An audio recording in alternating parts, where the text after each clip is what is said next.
Light TV, advancing kingdom lifestyle.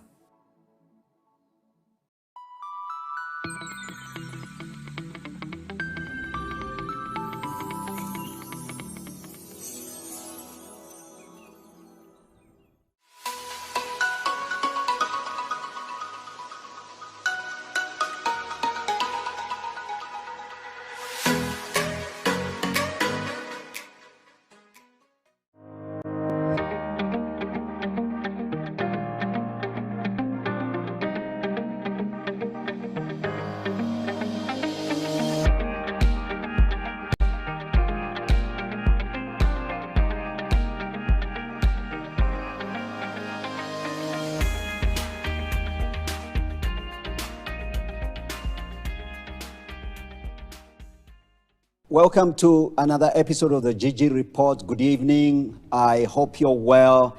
And this is an exciting day. I'm so glad that we're coming back to you on this wonderful evening. The GG Report, as I always tell you, is a platform for big, bold ideas, honest conversations.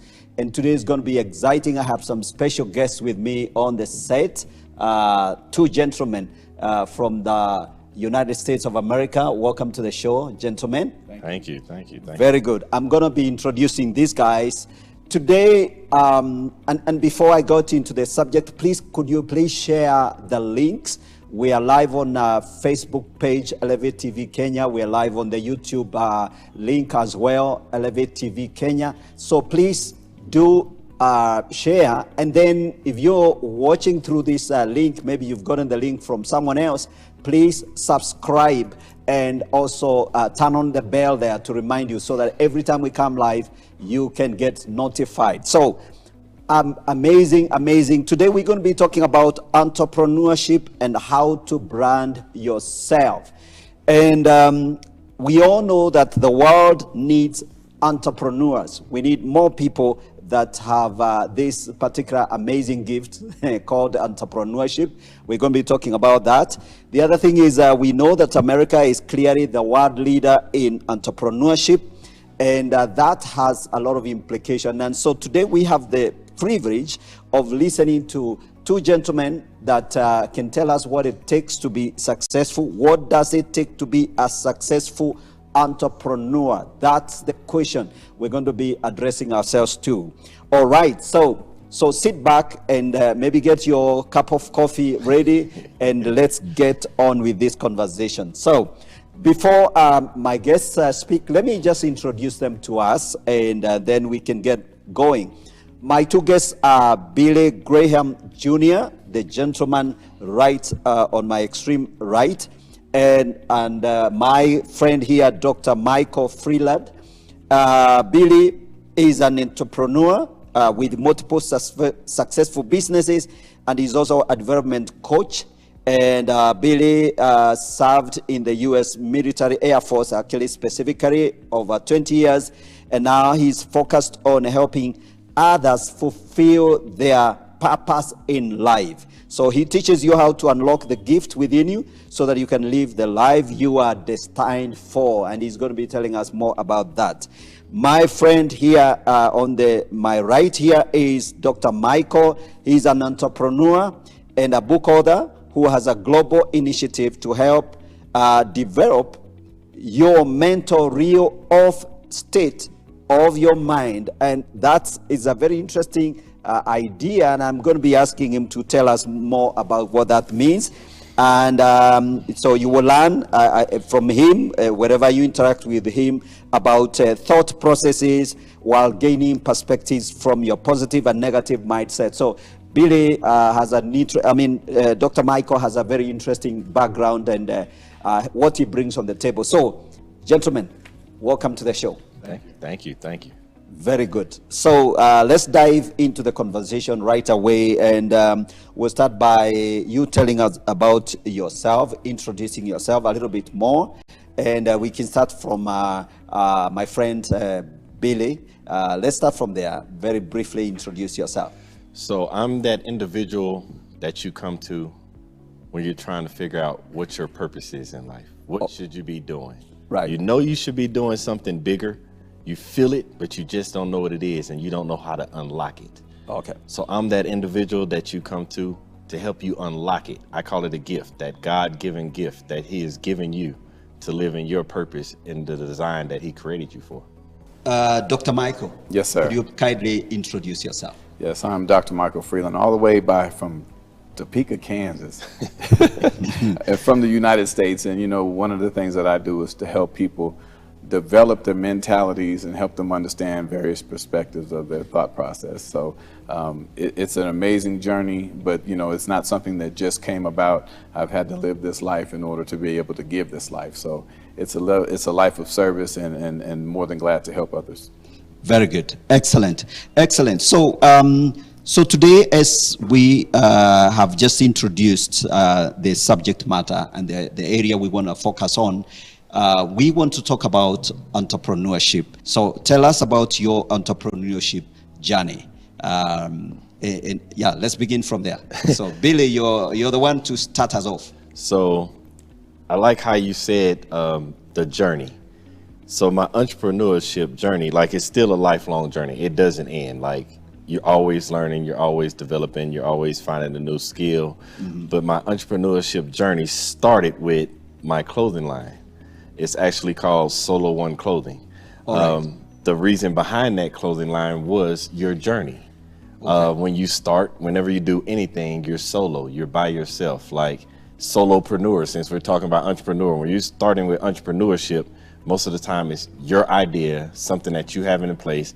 9 times out of 10, most people don't even believe in your idea, which is fine. Yes. Because the vision was yours. It was given to you. They won't understand it. So that starter for me was that clothing line, because I wanted people to wear clothes that inspired them on their journey, whether it be their journey for entrepreneurship, journey through life, whatever it was. I wanted that to be their journey because they started it by themselves. They're going to go through it because at the end of the day, it's going to start and end with you. So when you end it, it ends. All right. So it was all about that. So my journey started with Solo1 Clothing. So it's funny that you said your journey, because that's how we all start in entrepreneurship. Yes. Okay. Okay. And how is that doing in terms of, do you have an outlet? Do you sell online? Maybe you can throw a little bit more light on that. So it is actually sold online, solo1clothing.com. It's one of those things, it's not just my journey, but the proceeds that are getting for that, because God has blessed me and my family with the ability to have other sources of income, because that's another part of entrepreneurship, of those multiple streams of income. Yes. So we have those certain incomes. So the proceeds that come from Solo1 Clothing, we actually donate and use those proceeds to help others start their journey, to get them going in life, whether it be them starting an idea, or somebody that might be going through something along their journey, whether it be breast cancer awareness, domestic violence awareness, something that's taking them on the journey and they can use help to get to that next level. So Solo1 Clothing is also mainly right now about helping others go through their journey or start their journey. So those proceeds actually go to help others. Absolutely. Amazing. Amazing. All right. So let's come to Dr. Michael. Yes, sir. Yes. The journey began at the young, ripe age. and my journey took a twist because I didn't expect to see how much it has grown. But one thing I can say is that when the vision is there, when you begin to walk within that vision, then you start to find different levels along the journey, because a lot of times people want to see it before they believe it. Okay. But it's the exact opposite. You actually have to believe something in order to begin to see something, because you develop the faith that this is actually possible. So when I started my business, I was a DJ. I started as a young boy with a group of guys, and I remember that they didn't really want me to touch any of the equipment because I was too young. But as I got older, I decided I wanted to do something for myself. And so I began to learn music, and I did so much with it. And the thing about it, as years went by and years went by, I realized something, that people really found ways to heal through music, because I know for a fact, because I was my first patient. So when I learned how to make the music count for me, I realized that music could do something for someone else. So I created a business in DJ Mike J Entertainment LLC from that. But not only that, it created something else from that. Okay. It created the information through the music and creating the experience, because my motto is not about the music, it's about the experience. And when I created the experience through music, people were beginning to become healed through the information that was illustrated through music. And so from there, then I noticed that there's a message tied to that. And it's not just about the music, it's about the experience, but the experience is also not the experiences of life, but the experiences in life. So as I began to walk through the experiences in life, I began to develop something that was special. I started to care more. I started to want to be involved more. And I didn't want to lose the music, but I wanted to see where else I could make a difference. Okay. And making a difference in that helped me to create Dr. Michael Freeland because of not just being an entrepreneur, but the fact that I was able to write a book. Okay. And in this book, you know, it does so much in mental real estate. So, I mean, this is where the journey begins, but it's not always where you begin.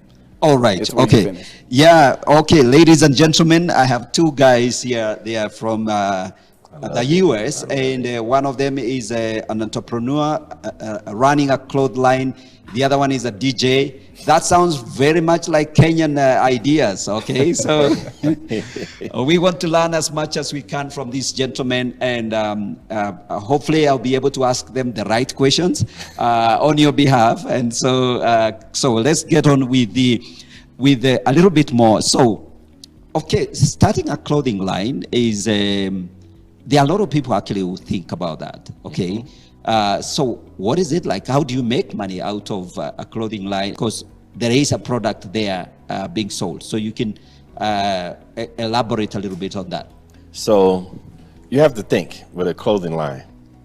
One thing about a clothing line, we all have to have clothes. Nobody wants to run around naked. Yes. And for example, so the need is there. The need is there. Need is That's there. that's the one thing about entrepreneurship.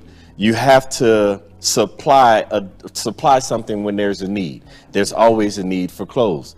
The clothing, like the t-shirt business, for example, many people think like, so many people are doing the t-shirt business. Somebody's always doing it. Well, the t-shirt business is a $7 billion a year business. And last time I checked, I don't need to get the whole 7 billion, but can I get a piece? Just a piece, Yes, a small a piece of the 7 billion. Because you start looking at it, 1% of the 7 billion, I'm good for life. Like, Wow. So everybody has a need, and like you said, how do you do it? How do you create it? Yes.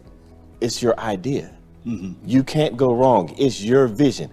Me and you might have the exact same kind of idea, t-shirts, but how you're going to express yourself and how I'm going to express myself is totally different. And 9 times out of 10, the people that are going to want the information that you're expressing, they don't even know that they want it until you give it. Why? Because it's your vision and idea.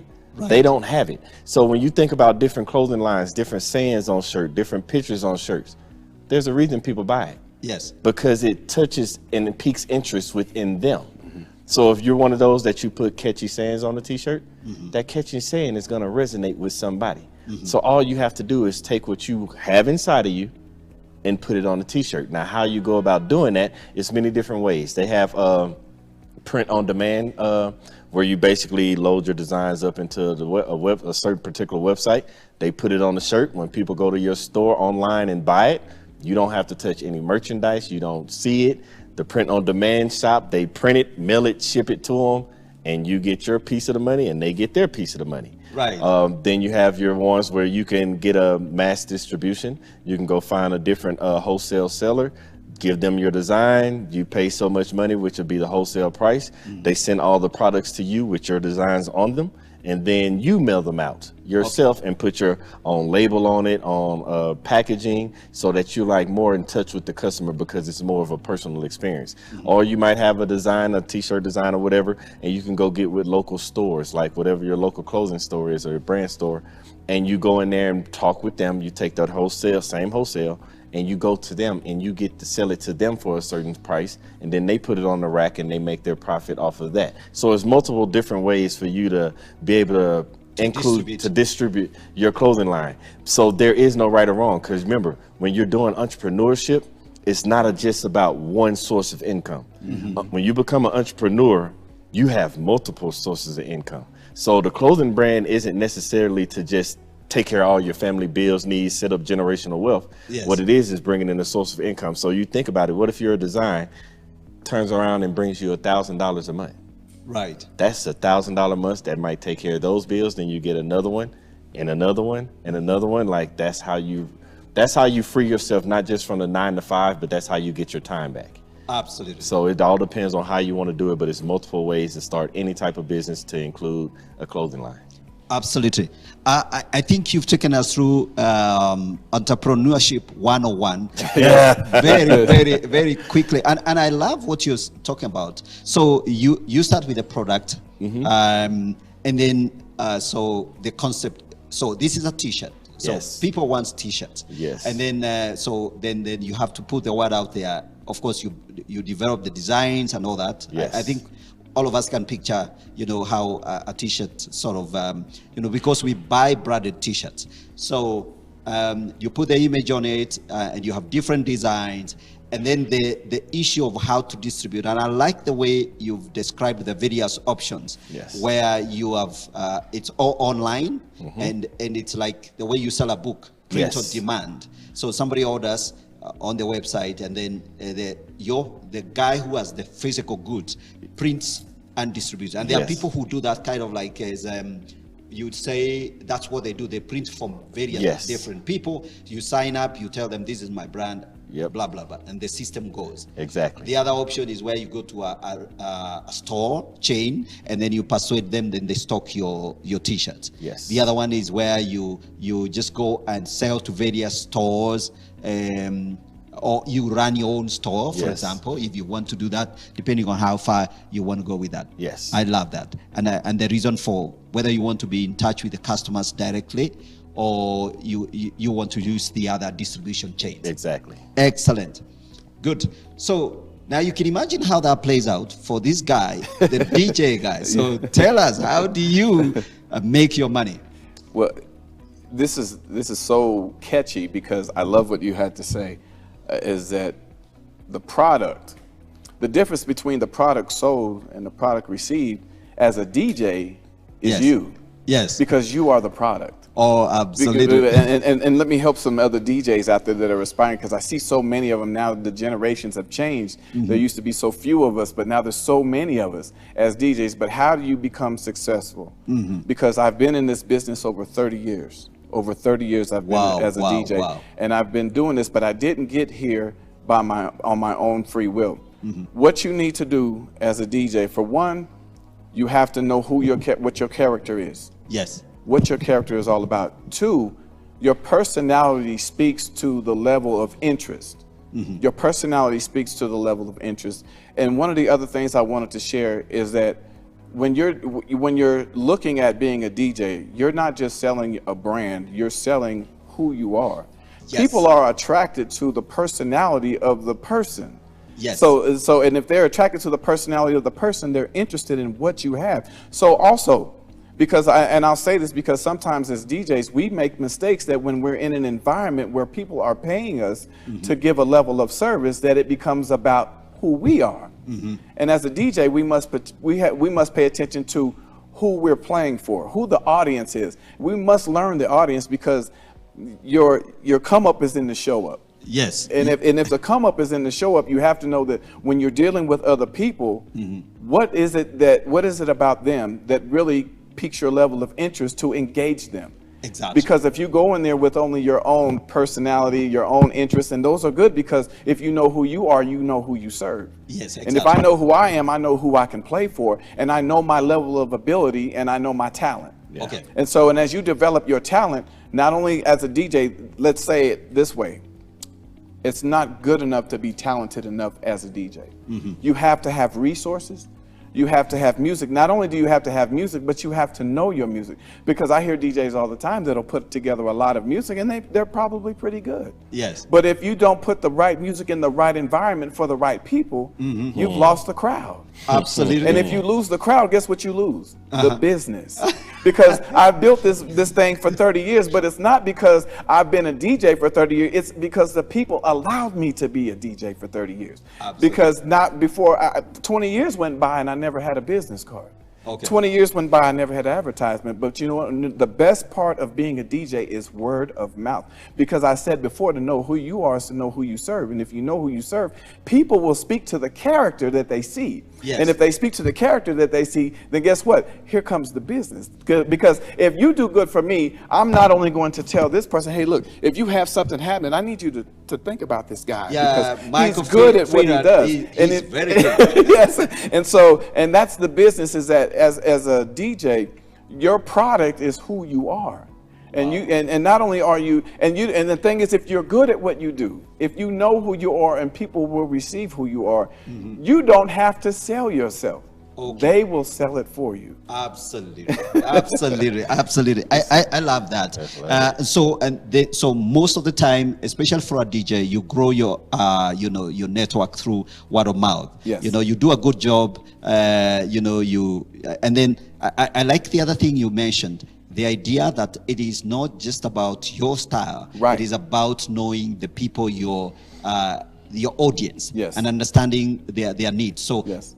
You show up as a DJ in different sort of forums, yes, and then you got to adjust your offering, your experience, whatever yes, you're going to play, yes, to fit that particular audience. Right. And then they are wonderful. This guy, he just gave us the best music. Oh man, that yes, was such an experience. Yes. And then the word goes, and then they are always looking for Michael. Yes. But you know, you said something that's real key. You said they love the music, and then you said, he gives us an experience. And see, and my motto says it's not about the music, it's about the experience, because people will remember you for how you make them feel. Exactly. And see, and that's a part of building into business, is once people realize that you have given them something, because like I said, there's a lot of DJs out here. But one thing that I know is that you have to separate yourself from the pack if you want to be unique. Right. Uniqueness comes from being able to create something that people haven't necessarily seen or felt before. And so the music is a huge piece of it, but you know, there's language in the music. And so that's why I said there's language in the music. So when you play that music or you play that song, because the music is your words through an instrument. And absolutely. Yes. No, this guy is a DJ, so he can talk all the day. Yes. You normally add in your voice in the when you're spinning and mixing, you add your voice. MC. And yes, they sir. love your voice. Yes, sir. Wonderful. This guy will dominate this conversation. Anyway, but I love this conversation. I hope you're learning. Some of you are DJs. Some of you are trying out, all kinds of ideas. I like the idea of T-shirt selling and branding, cloth line. It's an amazing idea. The question is, what's the role of the culture within the society where you're developing your business or where you're playing in the field, and how business, kind of your entrepreneurship, your enterprise grows. Let me call it the enterprise. Yes. So the best way I can say it, because I know we're saying the culture, but it's not about the culture. As DJ Mike, Dr. Freeland already said, it's not about the culture. It's about knowing who you are. Right. It's about knowing, because it all falls under you and to your branding. Because Yes. it's knowing who you are. It's knowing who your audience is, who the person that you're trying to get the product to. That's all the same thing. Like, so when you say culture, like, think about something like the bigger companies. Yes. Like Apple. Apple's no smaller in America than it is in Africa or Europe. Like, Apple is Apple. Yes. Because they know who they are and they know who their customer is. Obviously, Apple's not gonna market to Samsung customers. You see what I'm saying? So if I have a brand, whether it be music, whether it be art, whether it be clothing, no matter what your brand is, you first have to know who you are. Because the first thing that people buy when they look at a product is they buy the person, the brand. Yes. You see it all the time. McDonald's. Yes. McDonald's is not healthy at all if you look at the overall picture. Yes. But their branding. You think of McDonald's, those golden arches. You're buying the brand. You're buying the product. Their thing, you look at their sign, it says over so many billion sold. Right. You're buying the product, the brand. You're buying who they are. Exactly. Even though you probably can go home and make a cheeseburger better than the McDonald's cheeseburger. Yes. So it's all about knowing who you are, Right. who you're marketing to, and that's how you build it, because you don't go and try to be something that you're not. Okay. And it doesn't matter what your brand is, what your culture is, what your business is. It doesn't matter what your entrepreneurship journey is. The whole part of it is knowing who you are, who your audience is, and how to let them know what your product is. Absolutely. I love that. And I think you've really like taken the conversation to the next level, in the sense that you're saying, look, the reason why, say, for example, most of the American businesses have succeeded outside America is because they actually realize you work on the thing, the brand, and take it out there to the world. As long as there are people who can, they know they can make a very good burger, but there is these other guys down the streets who are making really great burgers and creating an experience. Exactly. So McDonald's, KFC, here in Nairobi we have KFC, so McDonald's hasn't arrived yet. But I think KFC is growing so fast here. I mean, so again, it's not even the culture. We don't have the American culture here, but we seem to have accepted that experience. So you are absolutely right. So ladies and gentlemen, as we follow this conversation, I think we say, you too can develop your own brand. You can develop your own, a business. You can also develop your entrepreneurship idea and make it big. So maybe culture doesn't really matter. I mean, it doesn't matter whether you're doing it here in Kenya. You can start a business here in Nairobi, Kenya, and take it to the Americans. As long as you know what you're doing, as long as the experience you're offering and the branding and the communication is right, they will buy you. If they think that African guy is a nice guy, they're going to buy you. You just said something that I want my lovely Kenyans, my African culture to understand. Many individuals have not been around the world to other countries or something. It's somebody that I'm talking to right now that has never probably been to America. Yes. But guess what? Even though it might not be 100% authentic, yes, we got African culture in America. Like, we see the different gowns, the different headdresses, the different hairstyles, the different soaps and different fragrances that are coming from Africa. So somebody's getting it to America. It's getting there some type of way. So don't believe that what you have in that product and that brand that you have inside yourself, that you can't get it to America. Somebody already has gotten it there. Yes. You have to think outside of yourself, because it's bigger than what you think it is. Like I said about the t-shirt, $7 billion. There's some way the product is getting it to America. So how is it getting there? All you have to do is believe in who you are and know that you have an audience outside of Africa, and your product will get there. Absolutely. Right. Okay. So as you can tell, this is going very, very fast and furious. We're learning a lot, and we're going to go into a short break. And when we come back, I think we're going to return to that conversation. Something you've opened up, Billy has opened up something very, very sweet. I really want to pursue after this. So don't go away. Just stay tuned. Take a small coffee break and come back quickly. We continue with this conversation.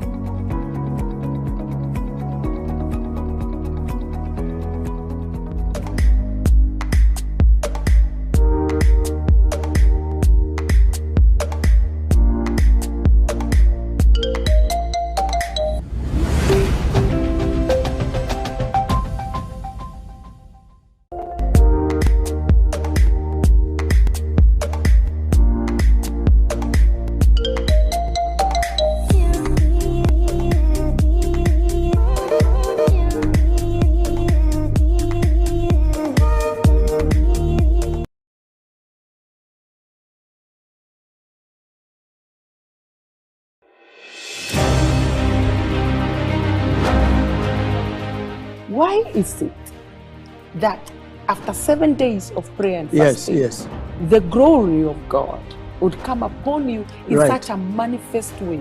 We are moving from one place to another place, praying. Yes. Food, natural food was not important. Let it be again, But Lord. today we're moving from one restaurant to another, eating hamburgers, taking coffee and gossiping. Let's get out of there. We know exactly where we fell, and we can rise up and go back.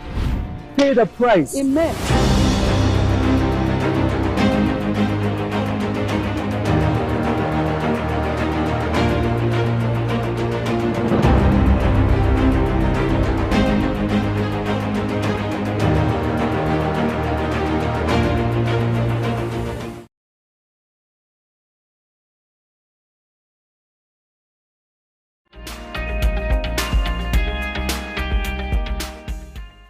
Welcome back. This is the GG Report. Today we are having a very exciting conversation. We are talking about entrepreneurship and self-branding, how to brand yourself. And my guests here are absolutely amazing. They are talking about things that really excite me. I have an entrepreneurship bent. That's my specialty.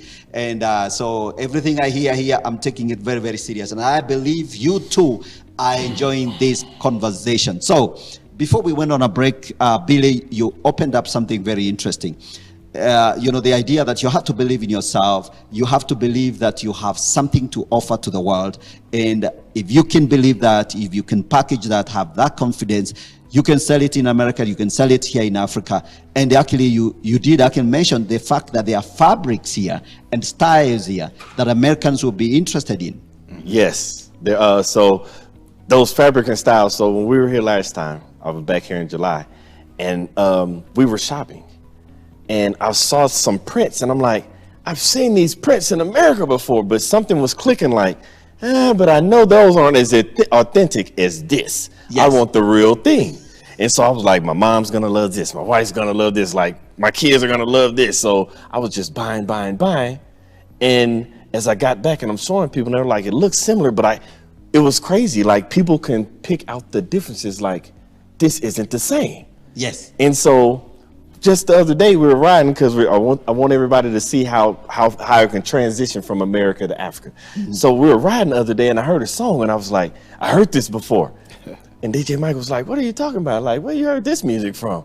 I was like, I remember being a boy in middle school. Yes. And I heard this music, and I was like, what is this? This is different. It wasn't the music I grew up with. Yes. And that's when somebody was like, oh yeah, this is African music. I knew about this music before I even got to Africa. This is me as a little boy. And I'm like, this is crazy. And we were telling the person that was driving around us, our wonderful person, Eric, our best friend, he was driving. And I'm like, this is amazing. Like, this crazy. I heard this song before. And then Eric was like, well, what about this? And he pressed the button and pressed play. And he played a song that was, I think, was it the 80s or 90s, late 80s, early 90s? I can't remember the name of the song. I'm gonna let Mike take that one, but it was late 80s, 90s. And we just started going because it was American music. Right. And it was music we grew up with. Mm-hmm. And now Eric, who's from Africa, was listening to it. And I was like, oh my God. And then DJ Mike, I'm gonna have to let him take it, because he was like, Eric, don't get me started. I can go with the music. I'm not gonna steal the shine. You go ahead, because I just wanted people to know music clothes, whatever, transitions from country to country, and Mike knows that best. Yes. And to reiterate on that, it was amazing. We had a great time. But let me help you understand what the power of music can do. Yes. Music, I look at music as time capsules, because the 70s, the 60s, the 70s, the 80s, the 90s, these were all different eras and times and generational gaps. Yes. Where we knew that people from certain areas grew up around certain types of music. Mm-hmm. And so when a song comes on, I like to refer to music as time capsules. All right. Now, when I say time capsules, what do I mean? I'm talking about the fact that there's a song that you can actually hear that takes you where? To a time you remember. Right. And so when a song has that much power, and it's not just about the song, the rhythm, it's about what it conveys. It's about the song itself, the message in the music. Because if Marvin Gaye made a song that says, what's going on, there was a song that was made back in the 1970s that had to deal with oppression. Right. Oppression of African-American people. And so when you heard that song, if I could play that song today, when someone said what's going on, they knew exactly what that meant. Yes. And so that's what I mean, but because the music is so relevant, and I love the fact that music crosses the ocean, it crosses boundaries, it crosses nationalities, it crosses genders, because music is international. And when you can create an international brand through music, when I said it's not just about the music, it's about the experience. There are experiences that are tied to the music that helps people relate. And because, listen, I may not know you or I may not know you, but we can be in an audience with the same song playing and have the same feeling. Absolutely. From a different time. And so this is why music brings people together in ways people will just never understand. Absolutely. Amazing. Amazing. And that's really very, very interesting, especially when we're thinking about entrepreneurs here in Africa, in this side of the world, whether it's a DJ in Nairobi, Kenya, or Africa in general. In other words, if you brand yourself properly, you know who you are, you develop your own, content and put together your I would say, the resources, the music. A DJ By the way, what exactly is the stock? Because I see like a DJ is one guy, is like one place where you find all these thousands and thousands of music organized in different ways. Is that what it is? Now, it's not just about having the music, though. It's about having the right music.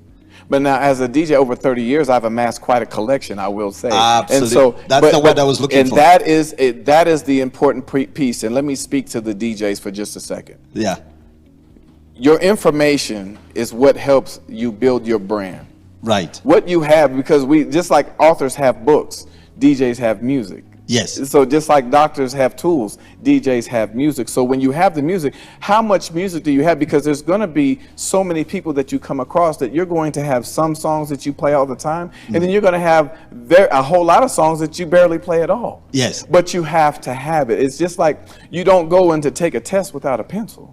Okay. So you have to have the tools necessary when you do business. So as DJs, you amass your collection of music, but you can't limit yourself. And that's the thing. People will say, I'm a DJ, but I only play urban music.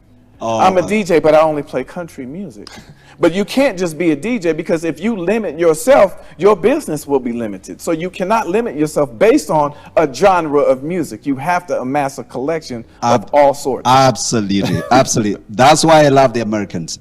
These guys, they're amazing. I mean, in many ways. Of course, these guys, as you can see, they are brushing because, I praise them. But I think what you're saying, Dr. Michael, is so profound, because I think we all have to appreciate, whether it's a business, whether it's an agri-business, whatever it is, you got to really know your product and then accumulate that resource, that capital. So for the DJ, the capital is the music. Yes. You got to have it. And I like the way you're saying it's like a pencil. You don't go to an exam without a pencil. Right. So you accumulate, collection. They call it collections, and you have to have all these collection. Maybe you could speak into that in terms of T-shirts and all that. And what sort of capital do you require? In terms of what do you have? What do you need to have to get started? So this is not, it's like a trick question, but it's not a trick question. Yes. So people think, a lot of people, and it's not just one's culture or something, this is across all countries. People think you need all this money. Right. To start. Okay. When all you need is you. Remember, the brand is you. Yes. You need you to start. Matter of fact, you heard DJ Mike say it. He knows music to the soul, and it's for healing because he was his first patient. All right. You need you. Like when I started T-shirt, guess what? I was my first model. Okay. I put my shirt on my back. Yes. And walked down the street. Where you get that from? I made it. I am the first person to model my shirt. It takes you. Yes. It's no different than when you think about, because I heard you say Amazon earlier. Yes. I heard you say, we talked about Apple. Yes. We could talk about different companies throughout America. Harley Davidson motorcycle. Guess what happened? Yes. It started with them. Where? In their garage. Most time their parents' garage. And last time I checked, we're not giving our parents any money on the bills. Yes. So it starts with you. It starts with your goal, your vision, with you. That's why I have that shirt called Solopreneur. Right. Because entrepreneurship starts with you. It doesn't take a lot of money. It takes you, your idea, whatever you have. And then that will lead into another segment, but it starts with you, and that's the whole part of it. You don't have to have all these millions, hundreds of thousands of dollars, because think about it. The individuals that we know that are millionaires, billionaires now, they didn't start with that.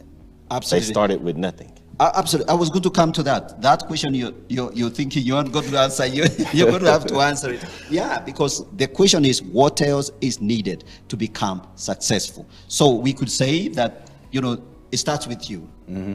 Mm-hmm. You got your own fast brand, and it has to come with you. So it's not so much the capital, the cash, but it's you, and then really being comfortable with you as the fasting. You got to be sold to your own product. Yes, absolutely. You got to be sold to your own music. Yes, you got to be sold to your own T-shirt brand, and you must like it. Yes, and then Then, so the next question is, what else is required? So, and here I want you guys just to think out that, well, just shoot, you know, throw in. So you can start, you can throw in and interject each other. So it's funny you asked that question because me and Mike met on this same type of journey. And remember, he said he started as a kid. My clothing just started because of what I wish I had as a kid. Yes. And so it led us down a different path, which helped us connect. Yes. Because we realized that it's so many people out there that don't necessarily not have the knowledge, but they don't know that they don't know what they don't know. All right. And I call those the 3 no's of not understanding what your purpose is. Yes. And that's part of the main thing. It's not you starting and believing in yourself only. It's changing your mental mind state. Yes. And so in order for that to happen, I was like, I just can't sit here and just tell people to keep buying my shirts. That's where the other business started up. Right. I didn't know it was starting until somebody told me it was starting, and I was like, yeah, I might need to make this a business. Because remember, I told you, multiple streams of income. And that's where my business started with the committed development, because I wanted to be committed to people's development, because commitment is the foundation of your success, and it all starts in the mind. We have to rewire the way we were thinking and the things that we've been through. But that's just my take on it. That's when I met Mike, Dr. Freeland, and he takes it somewhere else with his mental real estate. Absolutely. Yes. Commitment. Yes. And also, and there's power. Let me say this for everybody. There's power in the investment. Yes. See, so many people want businesses, but they want other people to pour into their business. And there's nothing wrong with the shirt sales, because this was created and this was generated. This is so this generates and supports itself. Now I'm going to take a second, because I'm going to stay for a second with the DJs, because I need them to get this. Yes. When you're a DJ and you're trying to build your brand, or you're trying to move forward in what you want, there's power in the investment. And when I said that, I said it for this reason. How many times have you been to a place where there has been a DJ, but the equipment was subpar? How many times have you watched people plug in, but they couldn't hear anything? Right. So what I'm saying is this: as a DJ, you have to invest as you build yourself, because I said it before, the people will, if they believe in you, they will invest in you. And if they invest in you, guess what you forgot to do sometimes? Invest in yourself. Right. In business, the investment is the builder of DJs. And as the builder of DJs, when you get that money, because a lot of us know that as DJs, people will pay you for what your services are, because it is a level of service we provide. Yes. But when you are providing a level of service, you owe it to the people to invest back into your business. So that means what? We have better equipment. Not just your equipment, to make sure that everything that you have is sound equipment, so that you can meet the needs of the people. Music is not just enough to say that you're a good DJ. What do you sound like? So if you show up to the stage with the equipment that doesn't what? Sound right, nobody wants to hear something that is going to make them cringe, or wish that can you just turn that off? Doesn't matter how good you are. If it don't sound good, they don't want to what? Hear you. They don't want to hear you. Absolutely. Wonderful. So yeah, so there is that kind of level of investment that is required. Yes, and investing and reinvesting. Absolutely. Because you want to be good and sound right to your audience. So it's kind of like when they pay you, then you invest back in your audience, and they are going to pay you more. Then you invest back in them, and they're going to pay you more. Yes. Absolutely. Yes. Amazing. So I'm sure you have something else to add to what else does it take? So we've said commitment is very important. Investment is important, reinvestment, and, paying attention to that. What else is required? So I kind of said the part about you don't know that you don't know what you don't know. Yes. And one of the biggest things with entrepreneurship is getting out of that thought process of, I don't know how to do it, so I'm not going to do it. Yes. Because that leads to things not getting done. That means you're sitting on those ideas. They might be the next innovative idea. And one thing that I refer to it is we need to bankrupt the cemetery. So the cemetery is full of all these ideas, innovative books, like things that did not happen because somebody didn't do it or take that next step because they say they did not know what they do. So what I try to tell people is, stop saying what you don't know what to do and start doing what you do know. For example, I don't know how to get finances to go or loan to start my business. I do know that the bank gives out loans. So Yes. maybe I need to go to the bank. I don't know how to market my information. Ooh, I just thought about it. I know a friend that went to school and their degree was in marketing. I'm gonna go talk to them. Stop saying what you don't know and just start doing the things that you do know. And that's where you start to meet people. Use the resources that you have at your available to you. Start your networking, because one of the biggest things with businesses and entrepreneurship is understanding that your network is your net worth. Absolutely. The more people in your network is how you grow that thing. Absolutely. But he's chopping at the bigs because he knows where we're going with this. Yes. So it all comes back down to the mental. Okay. And so some things I gotta even learn with that network. It was through me meeting people like Mike, who understands that mental, where he tries to help people with mental real estate. Absolutely. And so I was able to turn to him for certain things that I didn't understand when it came to entrepreneurship. And now he's teaching me certain things because he understands the mental real estate. Yeah. Absolutely. And I think I mentioned in your introduction that you talk about the mental of real estate. Yes. So, and maybe you can expound on that and tell us what that Absolutely. Solid is all about. Mental real estate, and it's funny because I like to equate this. And a lot of times when you said that, I already know some of our viewers said real estate. They're thinking about their house. They're thinking about their property. Now let's put this in understandable terms. When we're talking about mental real estate, a lot of us own homes or we rent homes. But one thing you know about your home is that you have what? You have your property. So within your property, you have lot pins. So you know that there's only so much of this land that you can attain. So just like we're looking at this square of carpet that we're on, we know that there's corners. So there's only so far you can go before the rug ends. There's only so far you go before your property ends. But in your property, we have so many things. We have a car, we have a home, we have our garage, driveways, grass, and we take care of our property. Yes. So when we talk about taking care of our property, we're talking also about mentally. How do we take care of our minds? Because your mental real estate is your estate of your mind. And so in your estate of your mind, you only own so much of your mental real estate. And every single one of us has it.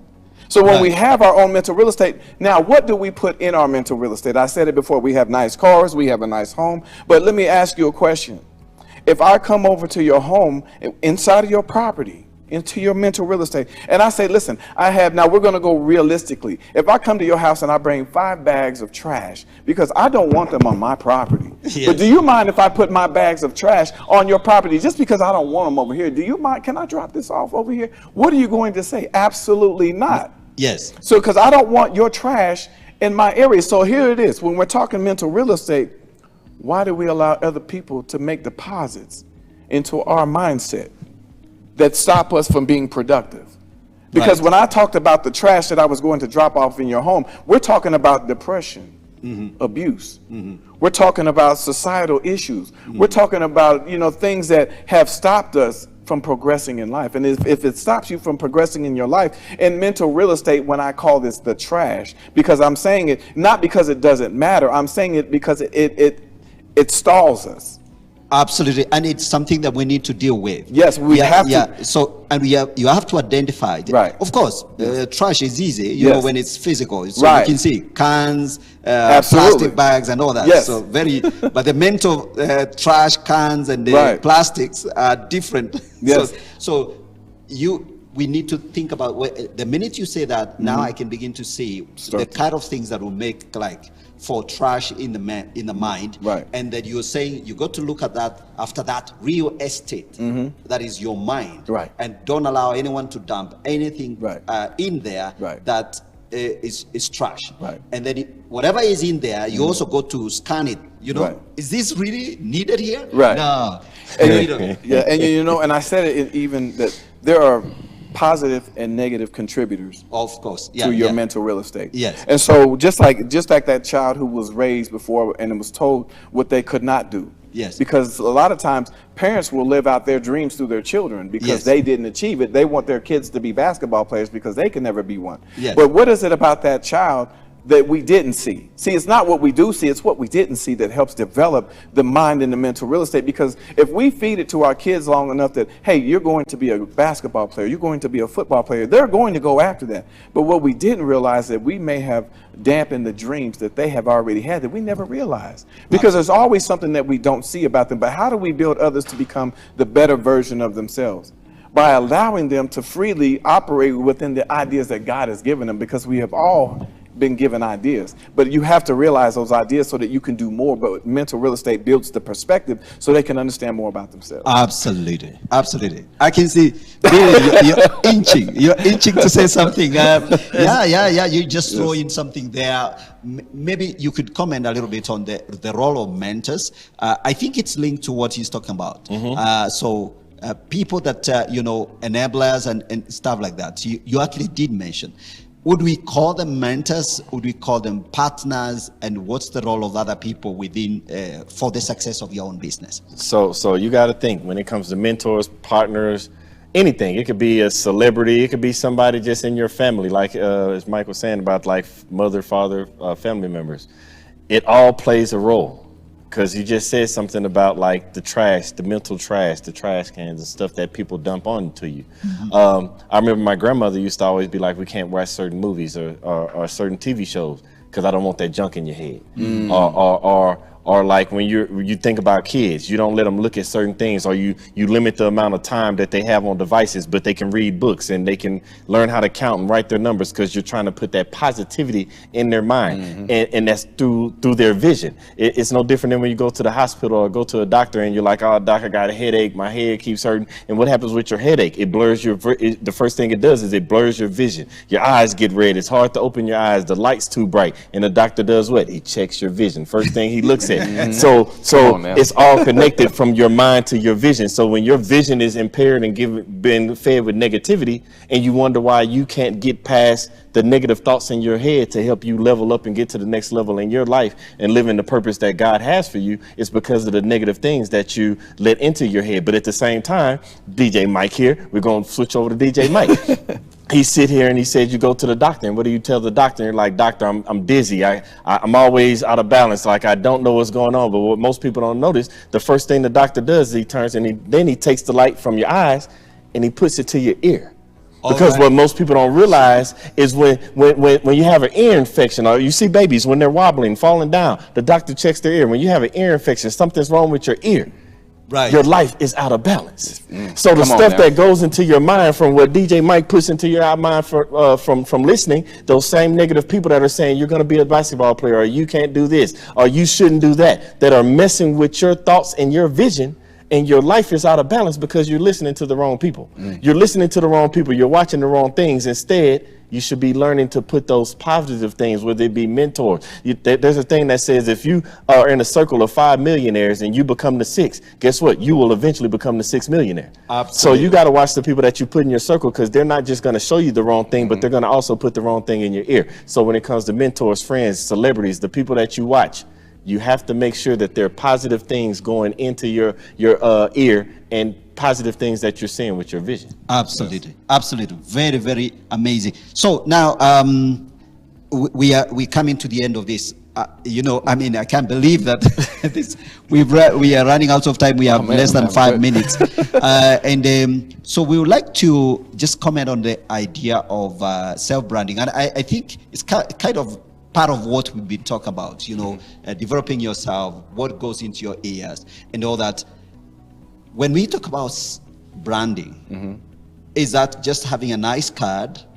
And do you also need a card? Maybe you need, stuff like that. So you could speak very briefly on the branding, self-branding, and that applies a lot to you as a DJ. Yes, and as a DJ, I know, and you've heard me say this several times on the show, that that I'm not just a DJ, but the fact is, my slogan, I said it's not about the music, it's about the experience. I created that. Yes. And see, when you talk about branding yourself, You have to give yourself something that speaks to your character, who you are, what you support, what you're trying to build. So people will come to me based on that narrative alone, because that's a way they can identify me. Okay. So you have to give yourself something that is identifiable, and it's something that you can sustain, because a lot of times people will try to, I hear kids say it all the time, they wish they could change their name, but they didn't have that choice. They didn't have that option. But you can't, in business, you want to give yourself something that is sustainable, because if you jump the fence and because you don't like something, or you want to change your name, or I'm going to call myself this, or I'm going to call myself that, you have to be steady, as they say, steady,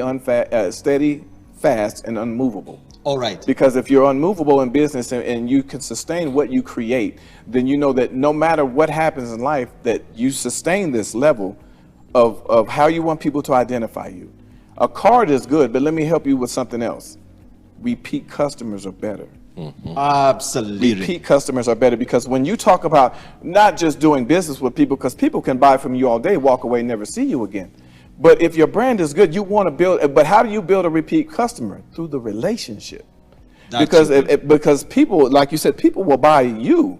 You have a product, but they can get that product anywhere. Absolutely. But if they can get something from you that matters, and they can, you give them something to remember, and they will come back. Absolutely. Yes, sir. Yeah, I know I'm cutting you short because That's okay. we're running out of time, but you said three very important things. I think one thing you've said is that your brand has to be identifiable. Yes. It's got to be sustainable. Yes. And then you got to, have the relationships, Yes. people, you got to connect with people. Yes. So that then that becomes the network, so Yes, that becomes sustainable. So, Billy, could you speak into that as well? So from your side of things, the self-branding and all that.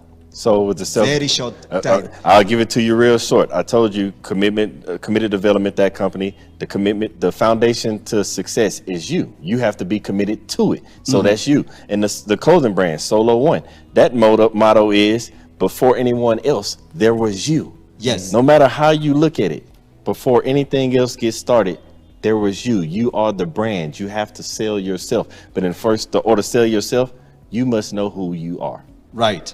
Okay. And then, of course, do you have business cards? What are the other tools of self-branding that you could apply very quickly? The biggest thing for self-branding right now today is social media. Social media. Social media. Everybody has it. It might go down. They can do whatever. But the first branding, if you're starting out, is to get your social media presence known, because the fastest way to get around the world is through social media. They're going to find you there first. Absolutely. And keep your cards. Keep your Because cards. your cards are important for in person. All right. Social media is worldwide. Okay, so social media and then your business card. Yes. Absolutely.